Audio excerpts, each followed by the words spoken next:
ধোয়া ওঠা এক প্লেট গরম গরম বিরিয়ানি যদি ভিউয়ার্স এখন আপনার সামনে থেকে কেমন হবে বলুন তো।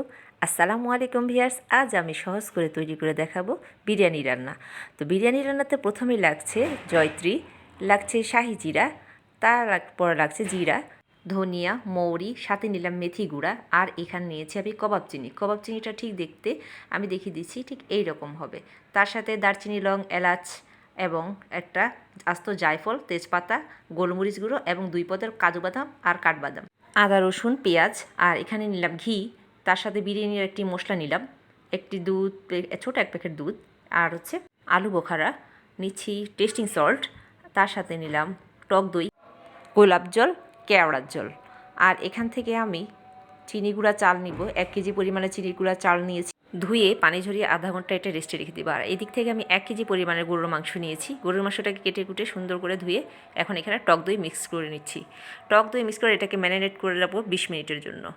আর এখান থেকে আমি গরম পানি করে নিয়েছি, একটি পাত্রে বসিয়ে দিলাম চুলায়।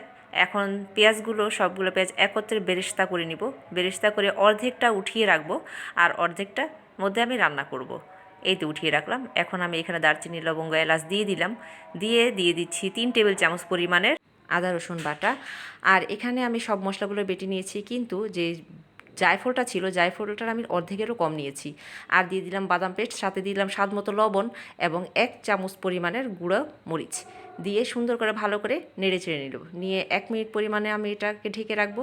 ঢেকে এবার ম্যারিনেট করা মাংসটাকে আমি এখানে দিয়ে দিব, দিয়ে ভালো করে আবার নেড়ে চেড়ে নিব। মাংসটা যখন কষিয়ে আসবে তখন আমরা এখানে দিয়ে দিব প্যাকেট যে মশলাটা এনেছিলাম বিরিয়ানির, তার 1 টেবিল চামচ পরিমাণে দিয়ে দিলাম, দিয়ে আবার একটু নেড়েচেড়ে রেখে দিব। এরপর ভালো করে মাংসটা যখন সিদ্ধ হয়ে আসবে তখন আমরা এটাকে আবার নেড়েচেড়ে যতক্ষণ পর্যন্ত এর শরীর থেকে তেল ছেড়ে আসছে ততক্ষণ পর্যন্ত কষিয়ে নিব। এরপর এখানে দিয়ে দিলাম চালটা, চাল দিয়ে ভালো করে আবার আমরা এটাকে নেড়ে চেড়ে নিব। ভালো করে এটাকে ভাজা ভাজা করে নেড়ে চেড়ে নিয়ে এরপর যে পানিটা গরম করে রেখেছি সেই গরম পানিটা আমরা দিয়ে, যেহেতু পোলার চালটা আবার অ্যাড করা হয়েছে তাই এখানে আবার আপনারা স্বাদ মতো লবণ দিবেন। তার সাথে দিয়ে দিবেন 2 টেবিল চামচ পরিমাণের ঘি। ঘিটা দিয়ে ভালো করে নেড়ে চেড়ে একটু ঢেকে রাখবেন, একটু ঢাকনা উল্টে এখন আমরা এই পর্যায়ে দিয়ে দিব কেওড়ার জল 1/2 টেবিল চামচ, সাথে গোলাপ জল দিয়ে দিব 1/2 টেবিল চামচ, তার সাথে গোটা কয়েক কাঁচামরিচ দিয়ে আমরা এটাকে ঢেকে দিব। এখানে কেওড়ার জল এবং গোলাপ জল দেওয়ার কারণে এই বিরিয়ানিটা থেকে সুন্দর একটা সুঘ্রাণ ছড়াবে। আর এই দিক থেকে আমি পেঁয়াজ বেরেস্তার সাথে দিয়ে দিব 1 চা চামচ পরিমাণের আবারও বিরিয়ানির মশলাটা, সাথে দিয়ে দিব গুঁড়ো দুধ 1 টেবিল চামচ পরিমাণের, তার সাথে সুন্দর করে ভালো করে মিক্স করে নিব। মিক্স করে নিয়ে আমি এটা রেখে দিব। এই পর্যায়ে আমি এখানে দিয়ে দিচ্ছি টেস্টিং সল্ট। টেস্টিং সল্টটা ঠিক যখন 70% হয়ে আসবে ঠিক তখন দিবেন, এটা স্বাদের জন্য। তার সাথে দিয়ে দিলাম গোটা কয়েক আলু আখাড়া। এরপর ভালো করে এটাকে নেড়ে চেড়ে উলট পালট করে দমে বসিয়ে দিব।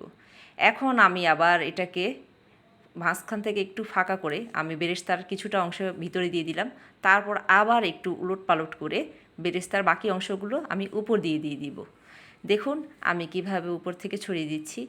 আর এইভাবে যদি বেরেস্তাটা দেন তাহলে এর বিরিয়ানির স্বাদ, খাবারের স্বাদটা আরও দ্বিগুণ হয়ে উঠবে।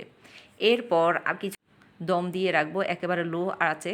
এখন আমি একটি কয়লাকে পুড়ে নিলাম, কাঠের কয়লা পুড়ে এখানে আমি 1 চামচ ঘি দিয়ে দিলাম কয়লার উপরে, দিয়ে একেবারে দমে বসিয়ে দিব প্রায় 10 মিনিটের জন্য। এতে করে কাঠের একটা, কয়লার যে একটা সুঘ্রাণ, পুরো কয়লার সুঘ্রাণ দিয়ে বিরিয়ানিটা একেবারে মনে হবে যে কাঠের কয়লাতেই আমি রান্না করেছি, কিংবা কাঠের চুলাতেই আমি মাটির চুলাতেই রান্না করা হয়েছে, এই রকম একটা সেন্ট আসবে।